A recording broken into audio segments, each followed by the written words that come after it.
మాజీ మంత్రి కేటీఆర్ పై కాంగ్రెస్ నాయకుడు మైనంపల్లి హనుమంతరావు చేసిన వ్యాఖ్యలను ఉస్మానియా యూనివర్సిటీ బీఆర్ఎస్పీ నాయకులు తీవ్రంగా ఖండించారు. మైనంపల్లి వ్యాఖ్యలను వ్యతిరేకిస్తూ బీఆర్ఎస్పీ రాష్ట్ర ఉపాధ్యక్షుడు పడాల సతీష్ ఆధ్వర్యంలో ఓయూ ఆర్ట్స్ కళాశాల వద్ద నిరసన వ్యక్తం చేశారు. ఈ సందర్భంగా సతీష్ మాట్లాడుతూ ఒకప్పుడు కేటీఆర్ కు మద్దతుగా ఉన్న మైనంపల్లి ఇప్పుడు విమర్శలు చేయడం సరికాదని అన్నారు. తెలంగాణ ఉద్యమ సమయంలో కేటీఆర్ పదవులను త్యాగం చేసి రాష్ట్ర సాధన కోసం పోరాడారని గుర్తు చేశారు. తెలంగాణ రాష్ట్రంలో మైనంపల్లికి రాజకీయ అవకాశాలు రావడంలో బీఆర్ఎస్ పాత్ర ఉందని పేర్కొన్నారు.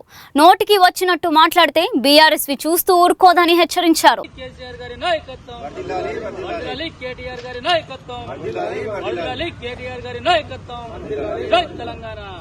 ఖబర్దార్ మైనంపల్లి హనుమంతరావు, ఖబర్దార్ మైనంపల్లి హనుమంతరావు, జై బీఆర్ఎస్పీ.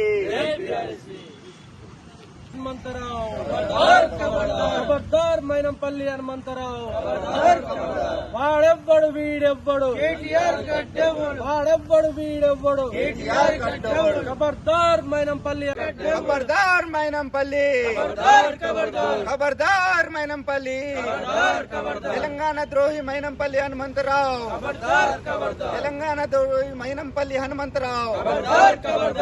తర్వాత కార్యకర్తలను పట్టించుకోవనే విషయం అందరికీ తెలుసు.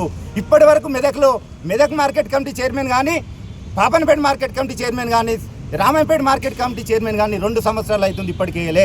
ఏడపాయల మార్కెట్ కమిటీ చైర్మన్ కూడా వేయలేదు. నీ దగ్గర ఉన్న కాంగ్రెస్ పార్టీ కార్యకర్తలను పిలుచుకొని బెదిరించే చరిత్ర నీది. ఈరోజు బీఆర్ఎస్ పార్టీ గురించి మాట్లాడే ముందు ఆత్మవిమర్శన చేసుకోవాలని చెప్పి మేము విజ్ఞప్తి చేస్తున్నాం.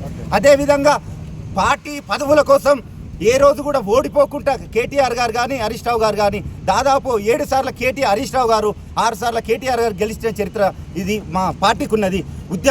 ఉద్యమాల కోసం, తెలంగాణ కోసం అనేక పదవులకు కూడా ఇట్లా వదిలేసి రాజీనామాలు చేసిన చరిత్ర కూడా కేటీఆర్ గారికి దక్కుతుంది. పదవులకు లెక్క చేయకుండా తెలంగాణ కోసం ఇప్పుడు జరుగుతున్న 420 హామీలు, 6 గ్యారంటీలను కూడా మీరు అమలు చేయలేని పరిస్థితిలో ఉన్నారు. కాబట్టి మేము విద్యార్థి విభాగం పక్షాన డిమాండ్ చేస్తున్నాం.